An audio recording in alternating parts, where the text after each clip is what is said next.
My name's Dallin Mason, and I am a beekeeper. An apiary is a collection of hives in an area, or a bee site, basically, where we keep bees. Zoning laws dictate if you can have an apiary. You can't necessarily have a beehive in your house in an HOA, but depending on your zoning laws and your local ordinances, yes, you can have bees if you follow those rules. Bees are really good at pollinating. They're furry and they move pollen from one flower to another and help procreate another season of flowers. They are dwindling. We have less and less each year. It's harder to find vegetation for them to feed off of, and disease and mites and commercial and agricultural practices are making our numbers harder to stay afloat. I mean, there's many factors, and the amount of each factor differs between people. Some people believe climate change is, changing the environment and changing patterns of foliage and making less and less food for the bees. Our development and progression is taking up their land and the food that they used to eat. And then also our practices in agriculture and just residential living. Killing weeds is, for your HOA, is not good for the bees, because those weeds are what the bees are feeding off of. The food is becoming more of just a one type of food. It's like, I like to say, it's like eating McDonald's every day for your whole life.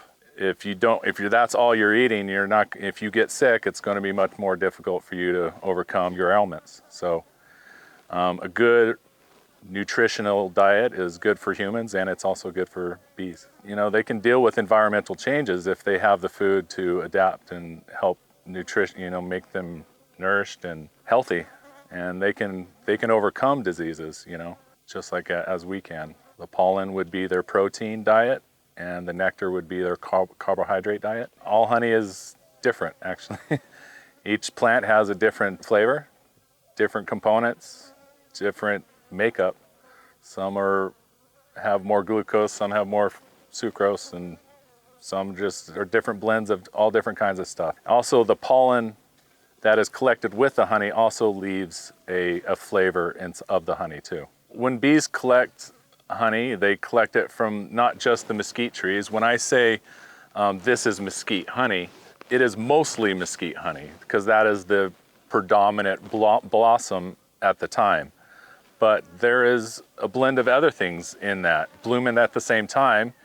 You have little mallow bushes, little fillery stuff on the ground. So there's other types of pollens that get in with the honey that is mixed with the honey. So on a big rainy year, and we have a lot of mallow that's blooming with the mesquite, it's going to make that mesquite honey taste different than on a dry year without the mallow. Honey that you buy at the store is a mix of all the beekeepers' honey. So they get big 1,000-gallon tanks, and they get honey from 5 or 6 beekeepers, and they'll mix it together. So some people want that consistency. They want to know what they're going to get every time, so that consistency is good for that type of market, that type of taste. But yeah, individual beekeepers are going to have, your honey is going to be maybe slightly different on this site than it is 20 miles away on another apiary site. I think the way they work together to be one hive body, it's really amazing how much a little bee with a little bit of drop can work and then produce hundreds of pounds of honey, with just the work from one bee all working together, producing hundreds of pounds of honey. And it's amazing how fast it comes in, how much they can do, what they can do in a day, a week, and a month. I harvest twice a year, in May and then also in September. Biggest problem for me is the monoculture of agriculture. The practices of agriculture is turning into one type of crop, and we call that monoculture, when they're just growing one thing. And then they take out all the other attractions or food for the bees. So it used to be here in Arizona, we used to grow grapes, we used to grow citrus, We used to grow all types of seed crops and fruit, and all that is gone, and now it's just either cotton or alfalfa. When the mesquite dries up and there's nothing else for them to eat other than this one or two types of food, and that creates a nutritional basin for them, and it makes it hard for them to get over sicknesses. I don't think people realize how much their food depends on beekeeping and how much food comes from the pollination of either the seed for that vegetable or the actual fruit that they have on their dinner table. The vast majority of what's in the grocery store has some connection to beekeeping, either from seed or directly production of the fruit. Here in this part of Arizona, we grow melons, honeydew, and cantaloupe. There's thousands of acres out here producing that right now. So we have bees on these fields that the farmers contract with us to lease for 6 weeks. We place them on right next to their field. The bees do their work daily, gathering pollen, and as they're gathering the pollen for their hives, they are pollinating each flower to produce fruit. Now, without the bees being there, there would be a lot less melons for the grower, and the melons that they do have would be misshapen. They would not be marketable to sell. The amount of product that they would have would be reduced tenfold. The beehives are also good because they come home at night, and we can pick them up and place them onto another field, and they will orient to that new site and pollinate another crop. So we can take them from melons, and after that we can take them to a seed crop, and they can do a seed crop. And then here in Arizona, we can do another fall melons contract and take them back to another melon contract, and they can do that all over again. You can do 3 pollination contracts in a year.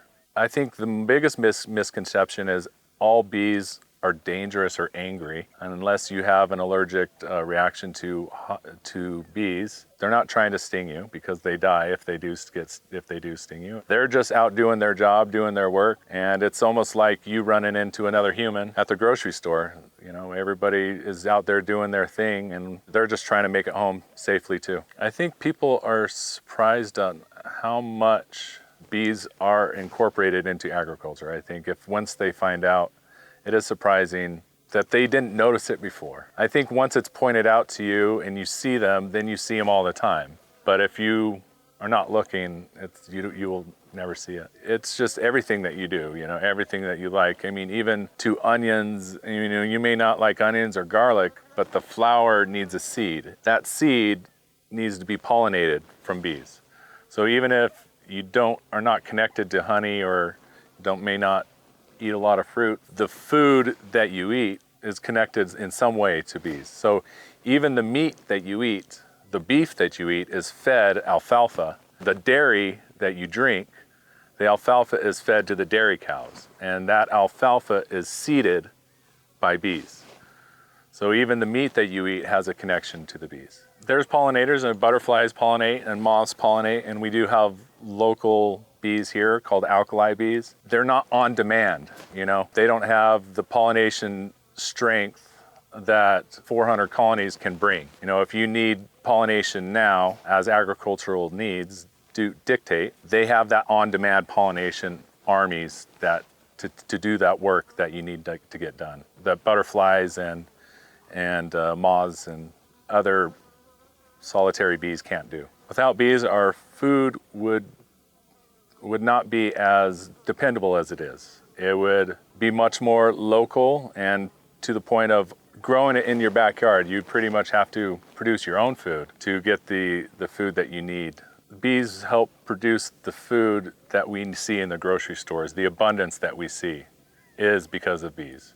Without it, it would be much more local and much more on you to provide your tomatoes and your vegetables and your fruit. In a nutshell, I move my bees periodically for pollination contracts, and then I harvest the honey twice a year in May and September, and I periodically go to farmers markets and sell the product in bottles, and also sell honey in bulk to bottlers, honey bottlers here locally. As a perspective, what am I to the bees? Sometimes you're a god. You know, you give them a life, another chance. You know, sometimes if they don't have an egg or something to produce a queen, and I give them an egg to produce a queen. With the manipulation I do, I'm giving them an opportunity to create and to expand and to have another chance.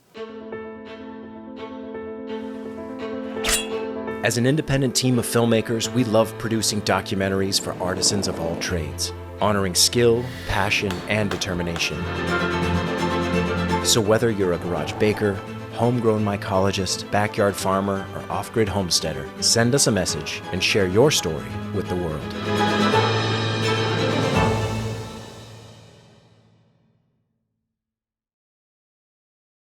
A lot of people also have a misconception of what bears do. You know, bears, they think that bears are eating the honey, but when bears are going into a hive, they're eating the protein, they're eating the larvae, the grubs of the hive.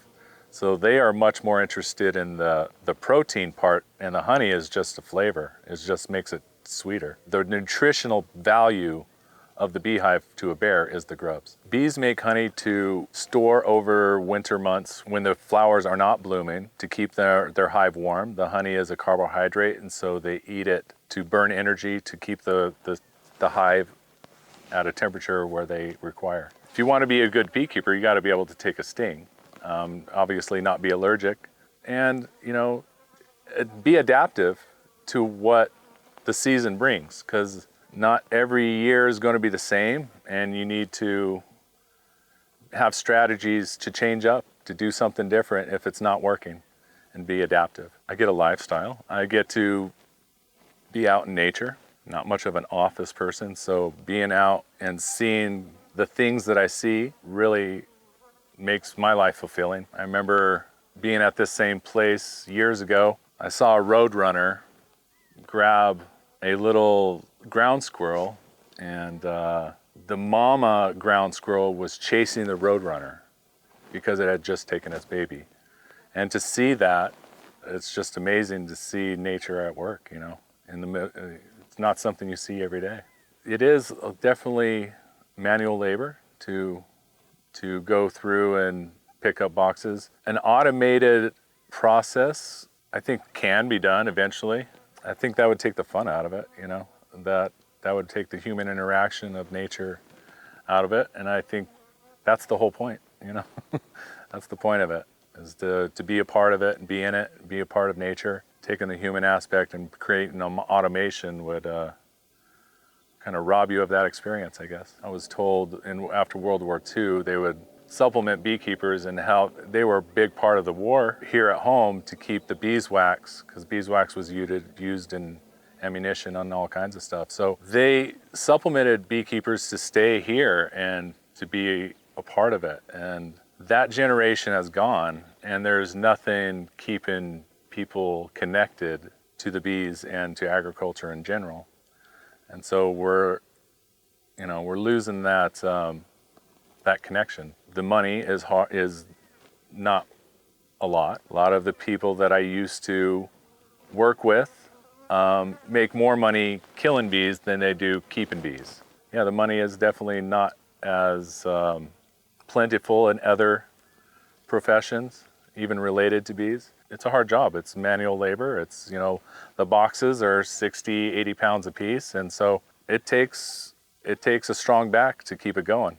It's a lifestyle to me. I don't know anything else. It's just something I will always do. If I don't do it professionally, it will also be a hobby for the rest of my life. This is a sideline. So I'm what would be called a sideline beekeeper. I do other work besides this, but I have two businesses. It's a good supplemental income. You can produce your own honey and produce the product that you want to for your baking or gardening or farmer's market.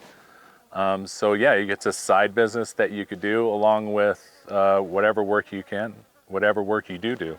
I started beekeeping in 1998. Had a neighbor that was starting a bee company, and I was his third employee.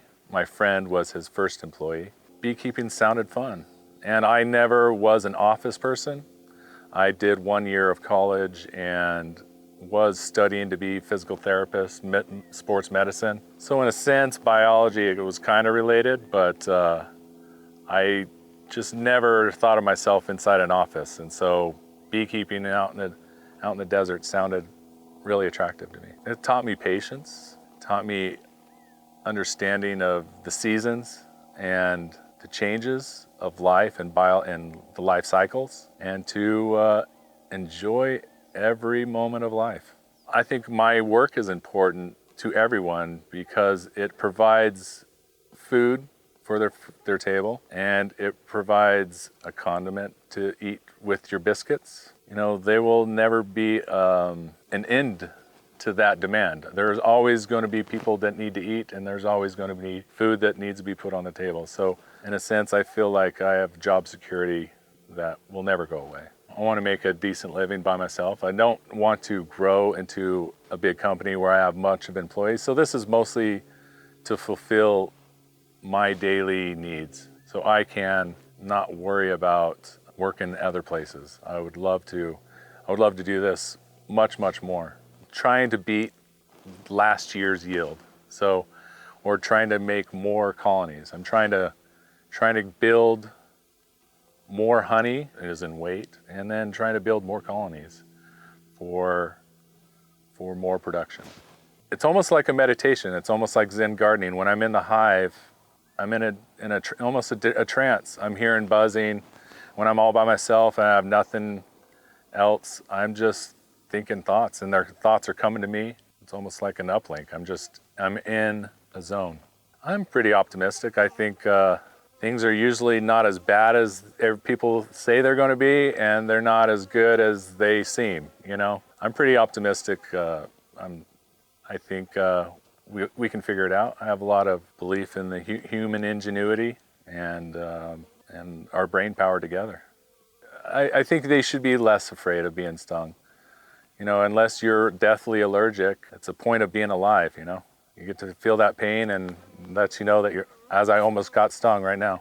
You know you're alive when you feel that. Everybody's allergic to some point. The reaction, your swelling of any bee sting is an allergic reaction. So we all have some degree of allergic reaction. So if you are allergic, please carry an EpiPen all around with you at all times, and have allergy medication just in case, because that will help the symptoms of an allergic reaction. So being prepared if you are allergic is good, but if you're not, take a bite, take a sting every once in a while. It's good for you. I do have a garden. I grow tomatoes and peppers. Right now I have pomegranates growing. I plan my yard for bees. And so every flower, everything that I have, the bees are visiting, and hummingbirds and butterflies. So yeah, I plan my garden and my landscaping around bees. A lot of places inside city limits, you're not allowed to have bees. Unless you have horse property in those areas, then you're restricted in the hives. I'm not allowed to have bees at my house at this time, so I don't necessarily keep them on my site, but they are close by. I think zoning laws can be changed to keep bees in the neighborhoods, because the neighborhoods is where it has the vegetation for the bees to thrive. We have landscaping that the bees love, you know, and so that's why bee exterminators are not running out of bees to exterminate, is because the bees are flourishing in our neighborhoods because of the variety of food that they have to eat, and the irrigation and the pipes and the water that is plentiful for them. So here in Arizona, you go outside of these oases and into the desert, and it's, you know, dependent on rainfall.